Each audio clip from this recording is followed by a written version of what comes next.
Steve Blass is one of the funniest guys you want to be around. Yeah.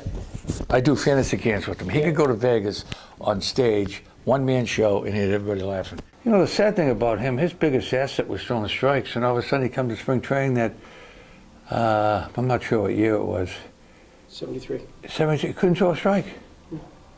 Everybody felt sorry for him because he was so well liked, and everybody said, well, I hope he comes back, hope he comes back, and he never did. Right. Sad. It was a sad, you know, you got to figure that he wins the 71 World Series. I don't know, he was good up until that happened. I mean, he was win games, throw strikes, get ground balls. Yeah. Does it get any better than that? And all of a sudden, ba-boom, couldn't throw a ball over the plate. The day he got the 3,000 hit, it was a rainy, crappy day in Three Rivers Stadium against the Mets. Got a double off of John Matlack. There was only like 14,000 people in the stands. I know it was a bad day, but it's funny. As good as we played, you know, it's a football town, no question. I mean, Clemente was, I don't know, I guess he was in a slump. He goes in a slump, doesn't get a hit for 2 days. But anyway, Clemente was in L.A. and he told Tony Bogwell, run me down with, I don't know if you heard this story, run me down with goat milk. And Tony says, what the hell is this guy talking about? He rubs him down with goat milk. He gets 4 or 5 hits that night in Dodger Stadium. He does it the next night. He gets 3 or 4 hits again. Oh, geez, everybody wanted to go out and buy goat milk. Because a lot of guys went in the clubhouse, when Tony was rubbing him down, they said, he's full of crap. He's not rubbing. He had goat milk, and he's rubbing goat milk on his back. I'm going, you got to be kidding me. I was going to go out and buy 3 gallons of goat milk, see if I get out of this slump.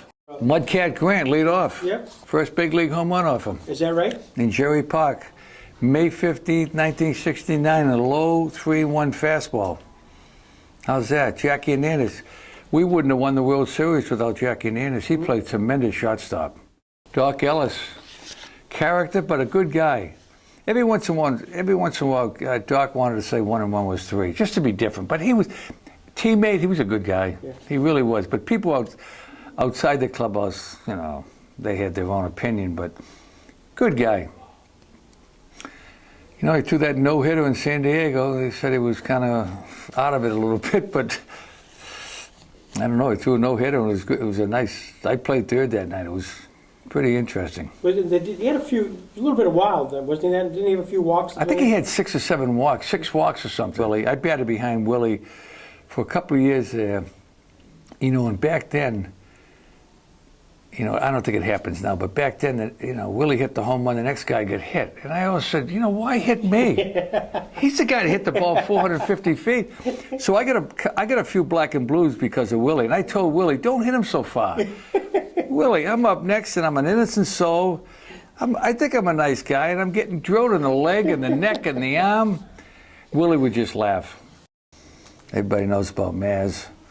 Very quiet guy, very shy guy. Yeah. Gene Alley, I think Gino could have played 2 or 3 more years. He kind of said, that's it for me. Because I think he retired. I'm not sure the age, but he wasn't that old. No, he wasn't.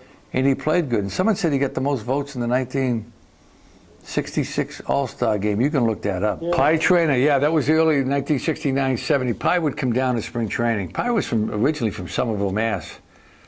And I'm from Norwood, Mass, not far away. And it was sad, they retired his number after he died. Yeah. Someone said he was walking downtown Pittsburgh, he dropped dead or something. And the next opening day, the next year, which I don't know what it was, 72, 73, I gave his uniform to his wife. I had 2 numbers retired, and I got to pay to get in the Hall of Fame. I bought Pie Trainer, then I got traded to Detroit, and they gave me number 2. And I walked out in Lakeland, and a couple of writers said, do you feel funny with that uniform on? I'm looking around going, what the hell are they talking about? Charlie Garinger, I wore number 2 for 3 years. Yeah. And that number should have been retired. Yeah. It's funny that year, we played them 12 times. We beat them 3, they beat us 9. Mm-hmm. Then we go to, you know, we play them out there. Bob Robinson hit 3 home runs first game. And we beat them 3 games to 1. But yeah, they had our number. They had a good team. They had some good teams, but it was nice. Hit a home run off of Gaylord Perry And then I hit a home run the next day off of Marichal. And then shortly thereafter, as you playing the Orioles, you hit a home run off another Hall of Famer. Yeah.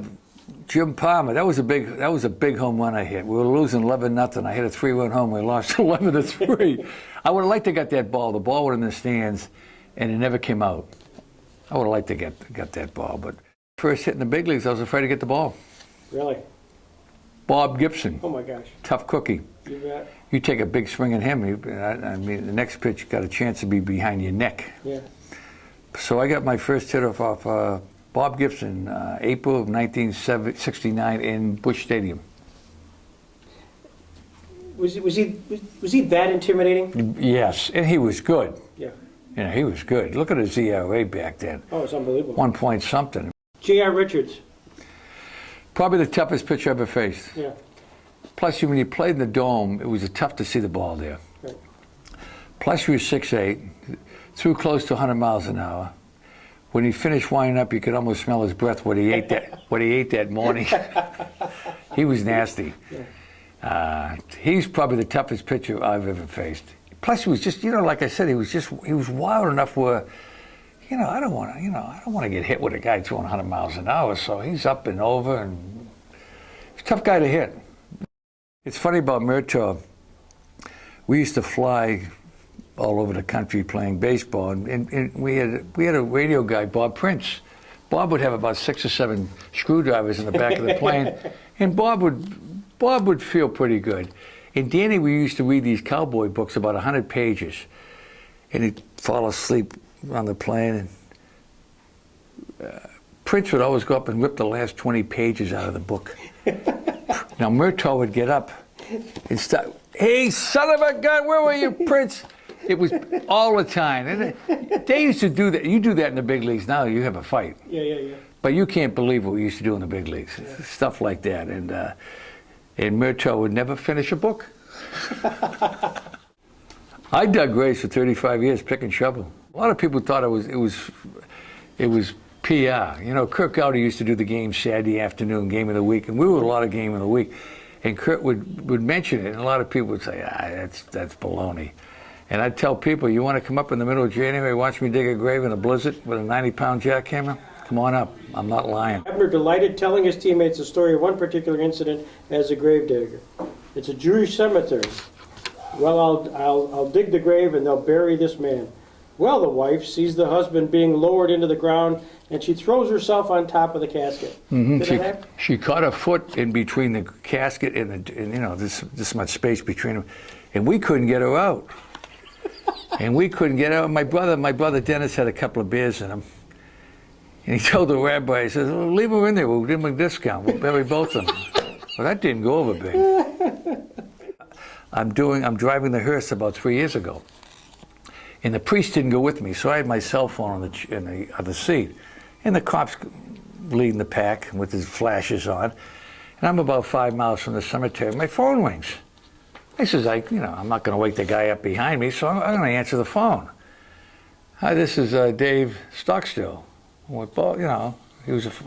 He says, "I'm sorry, I'm going to let you go." I get fired driving the hearse. So I look back, I said, "You think you're having a bad day? I just got shit canned." True story. I get fired driving the hearse to the cemetery. I don't think that's ever happened to anybody. Was your highlight year the '71 Pirates? Yeah, '71 was a good year. Coming through the tunnel, beating Baltimore, and looking at 300,000 people downtown. It was like you had goosebumps. It was amazing. And I had a World Series ring on when I was 23 years old. But I think one of the biggest thrills was I graduated high school in '66. And if you told me I was going to be in a clubhouse in Forbes Field, September of '68, 2 years later, 2 lockers from Clemente and Mazeroski, Gene Alley, I'd say, what the hell am I doing here? Mm-hmm. But 2 years out of high school, that was a big thrill playing in old Forbes Field. That was a lot of people, listening to this interview, never even seen Forbes Field, but that was a very unique ballpark. Right downtown Oakland. Exactly. And you can walk across the street after the game, go into Frankie Gustine's, get a nice cold beer. They had all little place around it.